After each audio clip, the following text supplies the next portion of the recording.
no time to lose. Look! That figure on the wharf! It looks like Kazuha!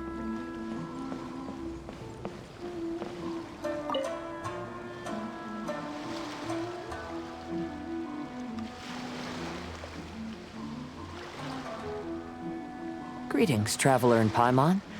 I heard there would be guides for the Iridori Festival, but I didn't expect it would be you two.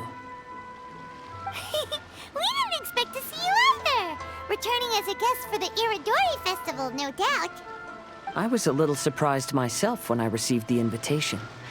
But after wandering the outside world for so long, it's good to have an opportunity to return to my homeland and pay respects to my old friends. Kazuha, when we saw you in the distance just now, you seemed to be looking for something. What happened? Ah, yes. You see, when I came off the boat with everyone just now, I suddenly heard light footsteps around me. I could tell they were not footsteps of a regular passenger. But by the time I turned around, the person had already disappeared. I only heard a splash come from below the pier. Even though I didn't manage to catch a glimpse of them, I found this strange piece of paper by my feet. Oh, does the paper happen to have a poem written on it? Huh. How did you know?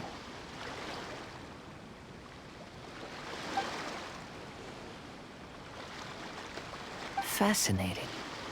It's almost hard to believe such things could happen.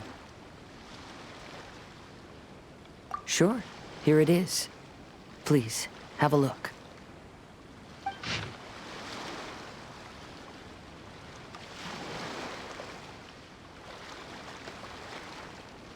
Last time, Aoi no Okina's poem ended with a reference to Akihito. And sure enough, this is a story about him. The story this time basically says that Akihito got his name from his love of red seals. However, the Shogun discovered that he had committed plagiarism, and he was soon exiled. Well, if Paimon were to rate today's story, it sounds pretty unfortunate.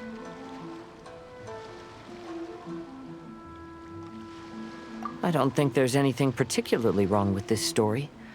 I too was once wanted as a criminal by the shogunate, so I'm not all that different from Akihito mentioned in this story. But according to the story, Akihito was exiled by the Shogun because of his wrongdoings. You did nothing wrong, Kazuha. Huh? Traveler, what are you thinking about?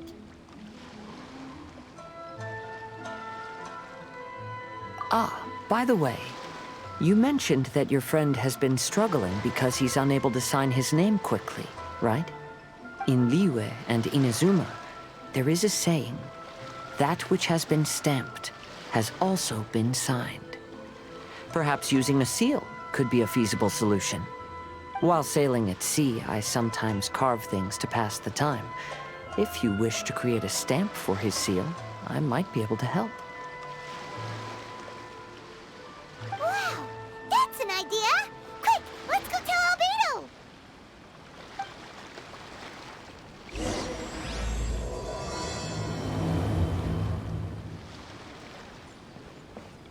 Yeah.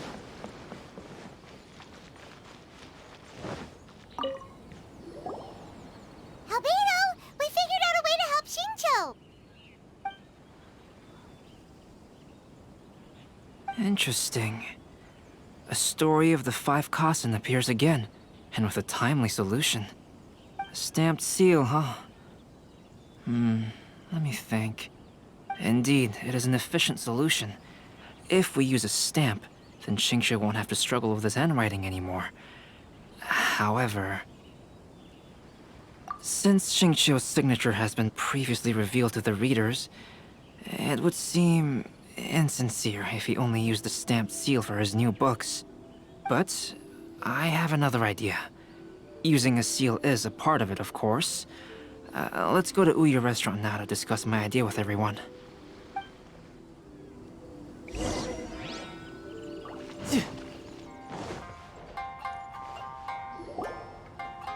Yes, that's it, Zhenyu. Your writing is greatly improved today, which means yesterday's intensive training was effective.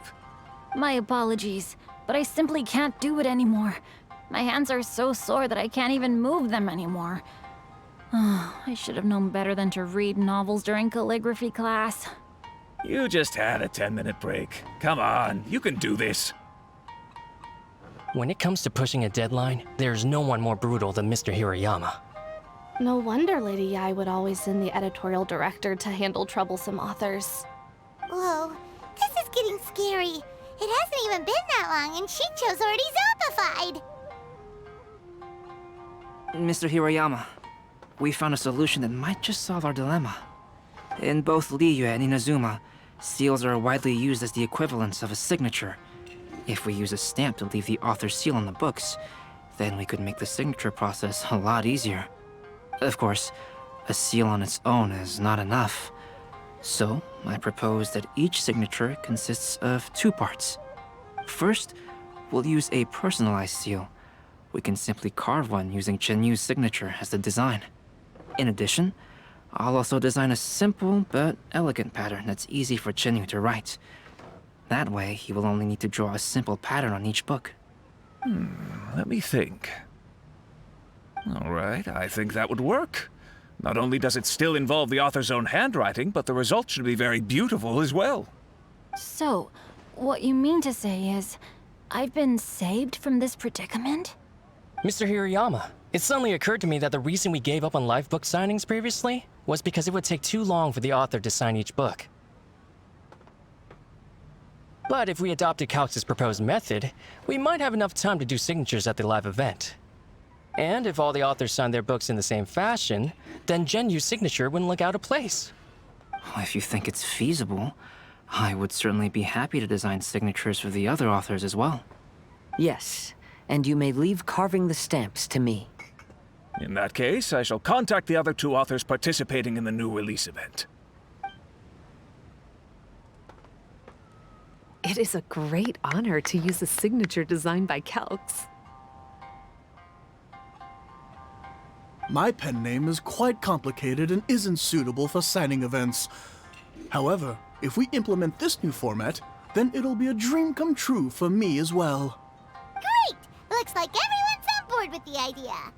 I'm sorry to have kept you busy for so long, Genyu. Please, take the next few days to have a good rest. We'll handle everything from here. The books that Genyu already signed can be used as special prizes in future events held by the Eye Publishing House. We did it. The event is saved. Thanks to everyone's efforts, Onodera and I are finally free of that mess. That's right! You're finally free, Shincho! Maybe you should step outside for some fresh air.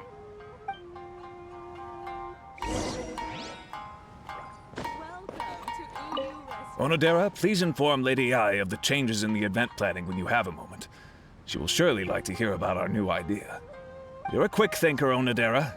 As long as you exercise a little prudence, you'll be able to achieve great things in the future. Got it. Thank you very much, Mr. Hirayama. I suppose this is all a blessing in disguise, isn't it? I'm sure readers will be thrilled to hear that the release event will also have a book signing. Welcome to Uyu Restaurant. Please talk to me if you want to order.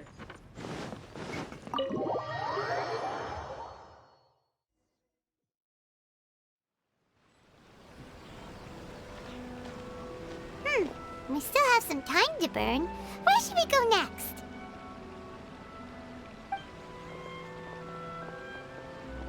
Traveler, there you are.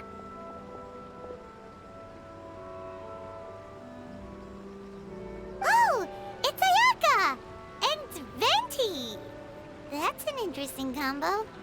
I was just going to the festival venue to prepare the Ikebana lesson when I found a strange piece of paper on a flower stand. This bard just happened to be close by at the time. He informed me that you've also found similar papers recently. As such, we came together to find you two. But the paper she found isn't quite the same as the ones we found before. Here's the paper. Please, have a look.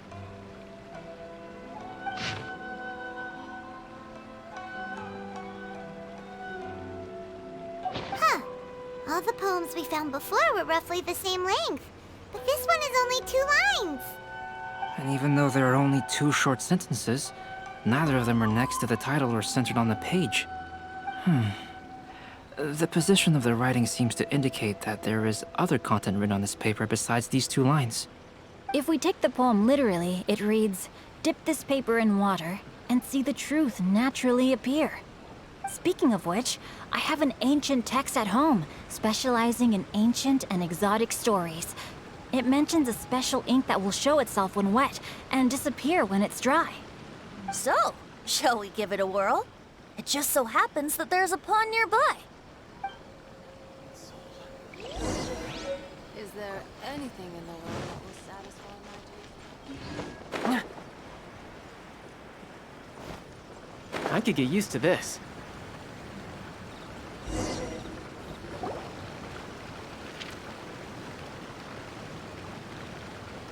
Wow, look! It's really working! More words have appeared on the paper! Let Paimon see what it says.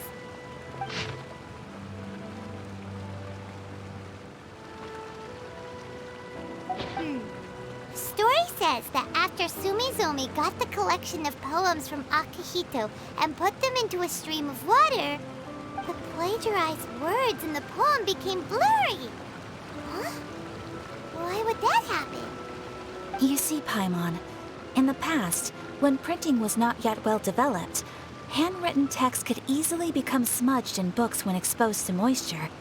To ensure the text lasted longer, they'd either write using a special ink or coat the paper's surface with a waterproof coating once the writing was finished.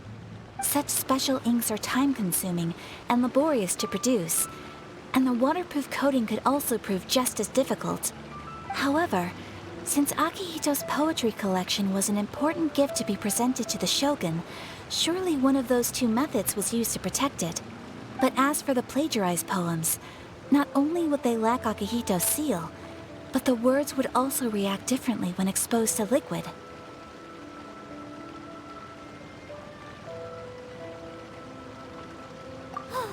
Which means Akihito didn't plagiarize his work. He was set up!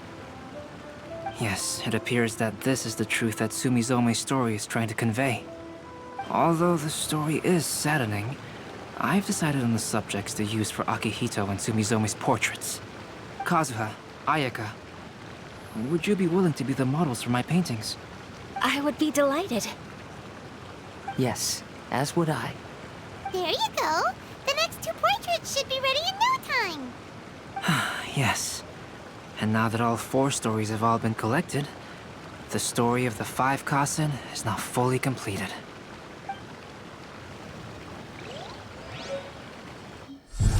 Long ago, Inazuma had 5 legendary poets. People bestowed upon them the title of the 5 Kasen. One year, the poet Suiko made his way to Tenshukaku and presented the Kasen's work for the shogun's perusal. But a page from the works of Aoi no Okina had been torn out, and Suiko was questioned regarding the matter. Suiko pleaded guilty. He admitted to drinking at the tavern the night before, and vaguely recalled a mysterious figure approaching while he was intoxicated. That figure was none other than Aoi no Okina himself. This turn of events had begun with an unnamed individual, under whose coercion, Aoi no Okina was forced to take drastic measures to retrieve a page of poetry. He knew nothing of this individual's true intentions. All he knew was that the poem had to do with an old acquaintance, Akihito. Akihito had once belonged to the 5 Kasen. Each poem he composed, he marked with a scarlet red seal, hence the Aka in his name. Such a distinguished writer was he, and yet one of the poems he had submitted the previous year was found to be plagiarized. Akihito was exiled for his crimes, and only 4 of the 5 Kasen remained. Sumizome went over Akihito's poems and noticed that the plagiarized poem lacked his seal. She immersed his poetry in a stream nearby, and only on the plagiarized poem did the ink run. Aoi no Okina passed by and witnessed Sumizome's doing, which he then recorded in a poem. Thus transpired the events of Suiko's poetry submission, And this is where the story comes to an end.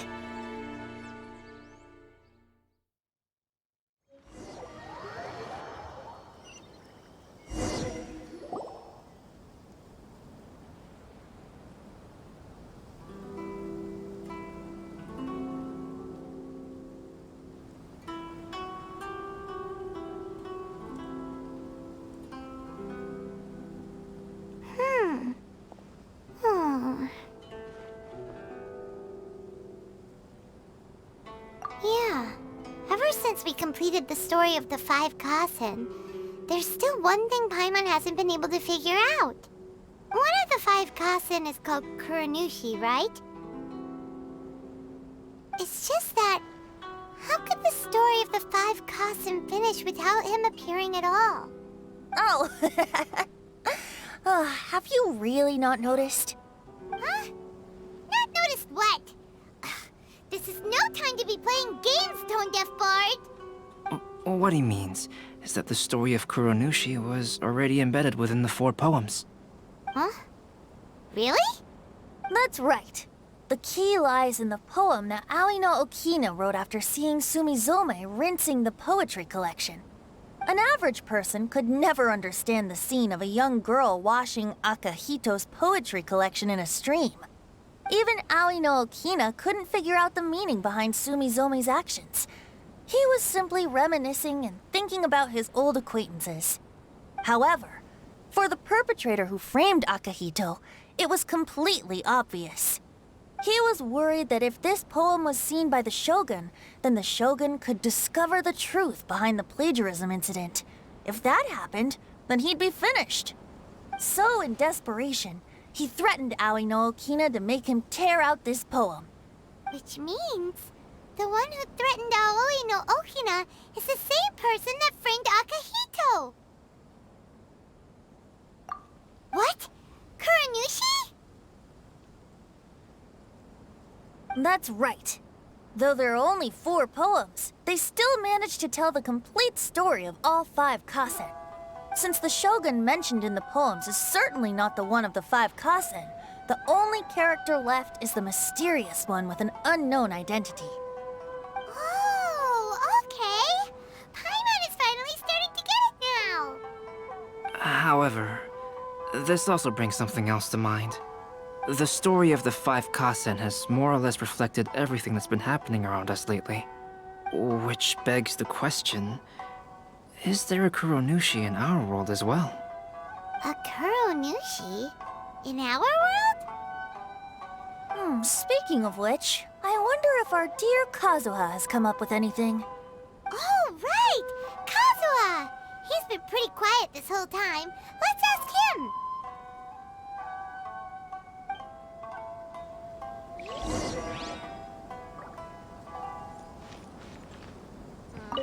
Festivals always attract so many people. Hey, Kazuha! Are you okay? You've been standing in front of this blank canvas for a while, and you don't look so good. Apologies for making a wild assumption, but has the story of the 5 Kasen reminded you of anything? Yes. A few things did come to mind, actually. However, they were nothing more than some past incidents regarding my family. I don't mind sharing the stories, but I'd prefer not to bring you any more trouble. Hey, we're all friends here, Kazuha. You can always tell us whatever's on your mind. Kaidehara, please forgive my assumption, but perhaps you were thinking of the Raiden Gokuden? The Raiden Gokuden? What's that? It appears that Miss Kamisato and I were thinking of the same thing. But it also has much to do with the Yashiro Commission. It would be improper to speak of it here without the consent of Miss Kamisato. It's fine. Those of us here are all trustworthy, so there isn't any harm in it. However, this matter is somewhat complicated and may be difficult to explain. Let me start with the Raiden Gokuden. As you all know, the Yashiro Commission's primary purpose is managing ceremonial and cultural affairs, and Inazuma's art of forging swords is a very important part of our culture. The Raiden Gokuden were once the top 5 schools of the forging art in Inazuma. Although these families were swordsmiths by craft, They also held many important positions in the Yashiro Commission. Unfortunately, of the 5, only the Aminoma art still maintains its artisan lineage. The descendants of the Ishin art are also still alive, but the craft has been lost to time. The descendants of the Ishin art are none other than the Kaidehara family. Whoa! We knew Kazuha came from a noble family, but we had no idea about his connection to the Yashiro Commission and sword-making. Yes, but that's all part of the past now. The Ishin art was lost with my great-grandfather's generation. My grandfather was dissatisfied with my great-grandfather's lack of effort. When he was young, my grandfather traveled all over Tevat to find a way to revive the family business. But it was to no avail. And in my generation, our last remaining family property was lost as well. I heard my elder brother mention that the decline of the Raiden Gokuden happened very rapidly. In the span of a few decades, 3 of the families suffered various misfortunes and disappeared completely. Later, there was speculation that all of these misfortunes stemmed from some background machinations, meaning that someone wanted to wipe out the Raiden Gokuden. However, since not every family of the Raiden Gokuden came to ruin, such explanations were treated as nothing more than a conspiracy theory. Indeed. I've also believed such ideas were just theories and rumors. However, I know that a major incident happened to my great-grandfather when he was young. Not only did it affect the Kaedehara clan, but it nearly jeopardized the Kamisato clan's position in the Yashiro Commission as well. After reading the story of the 5 Kasen, I can't help but feel like it's pointing me toward the truth behind that incident. What exactly happened to your great-grandfather, Kazuha? I still can't say. I need to speak with someone to verify the details. Let's meet here again at noon tomorrow. I will tell you everything I know then.